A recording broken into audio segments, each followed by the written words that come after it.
बड़ी खबर इस वक्त लखनऊ से, जहां पर लव जिहाद पर इस वक्त की बड़ी खबर है। लव जिहाद पर यूपी में सख्त कानून लाने की तैयारी चल रही है। तो एमपी की तर्ज पर ही यूपी में भी एक सख्त कानून लव जिहाद को लेने की तैयारी की जा रही है, जहां लव जिहाद पर यूपी में अब जल्द से जल्द ये सख्त कानून लागू हो जाएगा। तो शादी के नाम पर धर्म परिवर्तन कर उत्पीड़न पर भी सख्त कानून का प्रस्ताव होगा। गृह विभाग से कानून विभाग को फिलहाल ये प्रस्ताव भेज दिया गया है। तो हाल में जिस तरह के मामले लव जिहाद के सामने आए प्रदेश से, उसके बाद अब सख्त कानून इस पर बनाने की तैयारी की जा रही है। सीएम योगी की तरफ से भी हालांकि इस मामले को लेकर कहा गया था कि जल्द से जल्द अब इस मामले को लेकर एक कानून लाया जाएगा। तो मध्य प्रदेश में कानून बना है लव जिहाद को लेकर, और उसी की तर्ज पर यूपी में भी ये कानून जल्द से जल्द लागू होगा। फिलहाल कानून विभाग को ये प्रस्ताव भेजा गया है गृह विभाग की ओर से।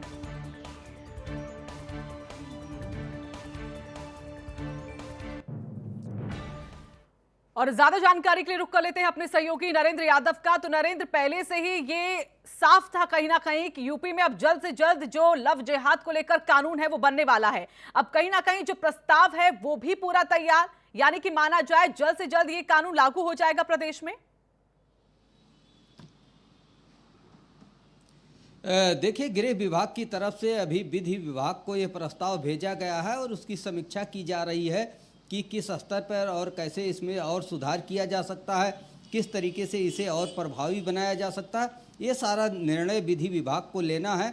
हालांकि गृह विभाग ने इस पर पूरी तैयारियां किया है और जिस तरीके से उत्तर प्रदेश में लगातार लव जिहाद की घटनाएं बढ़ रही थी, एक धर्म का व्यक्ति दूसरे धर्म की लड़कियों को, महिलाओं को बहला फुसरा कर ले जाता था, शादी करता था और उसका धर्म परिवर्तन कराता था और उसके बाद उसे छोड़ देता था, प्रताड़ित करता था, विदेश में चले जाते थे।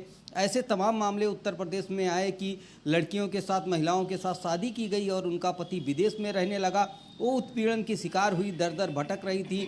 तमाम कोर्टों में, कचहरियों में मुकदमे चल रहे थे, थानों में लगातार इनकी संख्या बढ़ रही थी। इसको लेकर प्रदेश सरकार लगातार मॉनिटरिंग कर रही थी और ऐसे कानून पर विचार चल रहा था जिससे महिलाओं का उत्पीड़न रोका जा सके और धर्म परिवर्तन जैसे जो काम किए जा रहे हैं इस पर लगाम लगाई जा सके।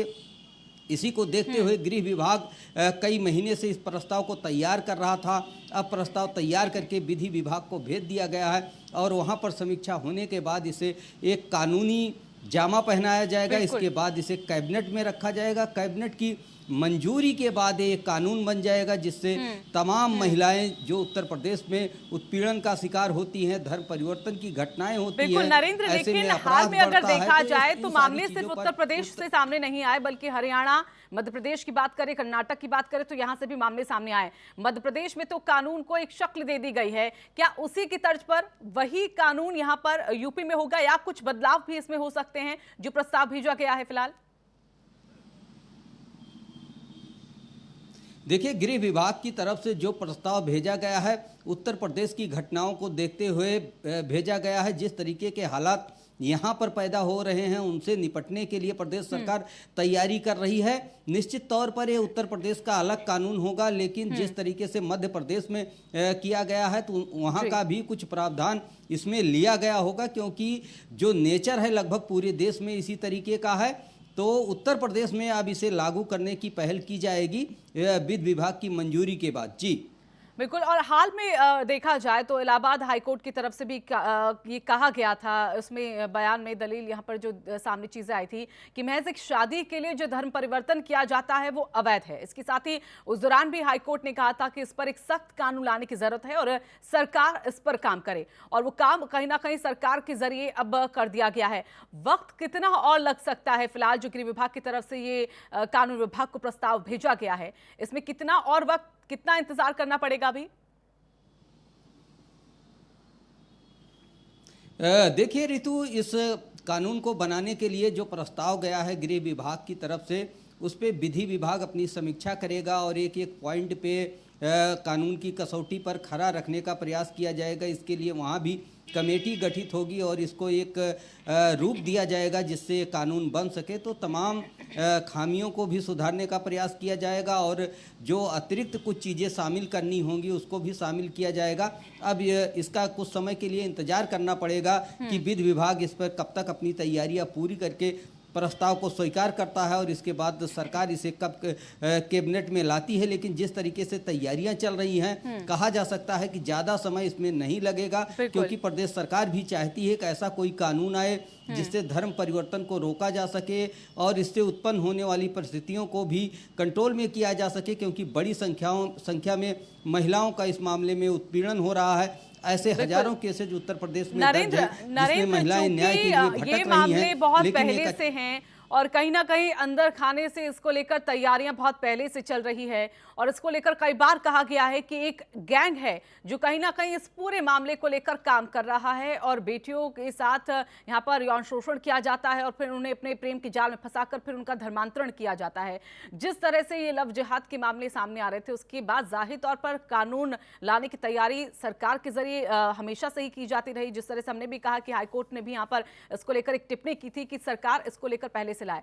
अब जब ये कानून आएगा तो क्या इसमें अभी अनुमान जताया जा रहा है, क्या इसमें जो तैयारियां हैं उसमें क्या पॉइंट्स हैं, इसको लेकर हम यहां पर आपसे जानेंगे। फिलहाल हमारे साथ एक मेहमान यहां पर जुड़ गए हैं, शबनम पांडे जी जुड़ गई हैं, बीजेपी की प्रवक्ता हमारे साथ यहां पर जुड़ गई हैं। शबनम जी, तैयारी कर ली गई है पहले से ही, हालांकि इसको लेकर अंदेशा दे दिया गया था सरकार की तरफ से कि हम लव जिहाद पर कानून लेकर आएंगे, क्या शक्ल होने वाली है इसकी?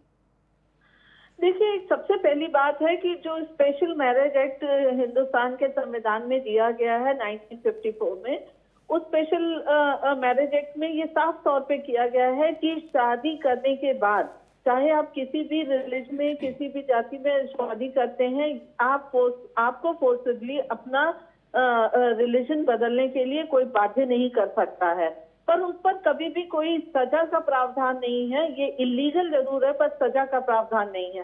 तो निश्चित तौर पे उत्तर प्रदेश की सरकार इस पर एक ऐसा कानून लाएगी जिसमें इस तरीके से धोखे से शादी करना, किसी धोखे में देके और किसी को लव जिहाद के इसमें फंसाकर शादी कर लेना, या शादी करने के बाद उसको अपने धर्म की स्वच्छता नहीं देना, जबरदस्ती बदलाव कराना या उत्पीड़न करना, इन सब चीजों को उसमें समेटा जाएगा और उसको निश्चित तौर पे नॉन बेलेबल ये ऑफेंस माना जाएगा, जिसमें बेल नहीं मिलेगा और कुछ पेनल मतलब उसे जुर्माना भी लग सकता है और उसे सजा भी काट सकती है। क्या क्या चीजें उसमें होंगी और किस तरह से नियम कायदे सख्त होंगे, ये तो प्रस्ताव जो पास होगा, जो सामने आएगा, उसके बाद पता लग पाएगा। अनुराग भदौरिया जी भी हमारे साथ जुड़ गए हैं, समाजवादी पार्टी के प्रवक्ता हैं।